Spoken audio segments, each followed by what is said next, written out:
আমাৰ মানে কি হ'ল দিনতে এনেকুৱা মই এতিয়া 11:30 বজাত ওলাই গৈছিলোঁ 11:30 বজাৰ পৰা আপোনাৰ 12:30 ভিতৰতে এই ঘটনাটো হৈছে। এতিয়া মোক ফ'ল' কৰি থকা কোনোবা হয়তো এনেকুৱা মানুহ থাকিব পাৰে, নহ'লে এতিয়া ৰাস্তা কিনাৰৰ ঘৰ, এতিয়াতো কাকো আমি সন্দেহ কৰা নাই, কিন্তু এতিয়া ইনকুৱাৰী এটা কৰিলে ভাল হয় আৰু। কি কিনি লৈছিলে? সোণৰ আছিলে 2.5 লাখমান টকা সোণৰ গহনা আছিলে আৰু 40,000 টকা আছিলে। নিলে গডৰেজটো ভাঙি লৈ গ'ল। যিবিলাক হেৰি আছিলে গোটেই মানে লগবিলাক ভাঙি দিলে, তেনেকৈ এইখিনি বস্তু লৈ গ'ল আৰু দিনতে নিলে। বৰ আচৰিত কথা, এতিয়া গোটেই মানুহ ওচৰ চুবুৰীয়া মানুহ গোটেই আচৰিত হৈ গৈছে।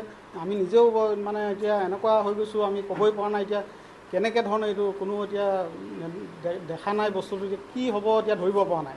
ঘৰত কোনো নাছিলে? ঘৰত কোনো নাছিলে, আমি তেনেকৈ নাথাকোঁ। ছোৱালীজনী আৰু মিছেছ ডিব্ৰুগড়ত থাকে আৰু ময়ো এই ডিউটিলৈ ওলাই গৈছিলোঁ। ঘৰতে এই দুপৰীয়া টাইমত তেনেকৈ এই 2 ঘণ্টাৰ কাৰণেহে মানে এইটো মানে যোৱা হয়, 2-3 ঘণ্টাৰ কাৰণে।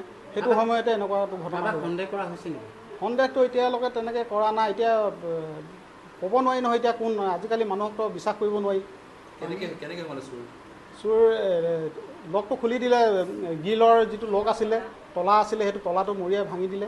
সেই তেনেকৈ সোমালে আৰু গডৰেজৰ গোটেই বস্তু লৈ গোটেই বস্তুখিনি এইবিলাক গডৰেজৰ দৰ্জাবিলাক ভাঙি দিলে, লকাৰটো ভাঙি দিলে, তেনেকৈ লৈ গ'ল আৰু। এতিয়া পুলিচ প্ৰশাসনক খবৰ দিয়া হ'ল? পুলিচক চৰকাৰী কামবোৰক এতিয়া ফোন কৰা হ'ল। তেওঁ আহিলে, তেওঁ আহি পুলিচক খবৰ দিলে, আমিও জনালোঁ। তেওঁলোকে আহি ইনকুৱাৰী এটা কৰি আছে। এতিয়া কি হয়, ফিংগাৰ প্ৰিণ্টখিনি লৈ আছে।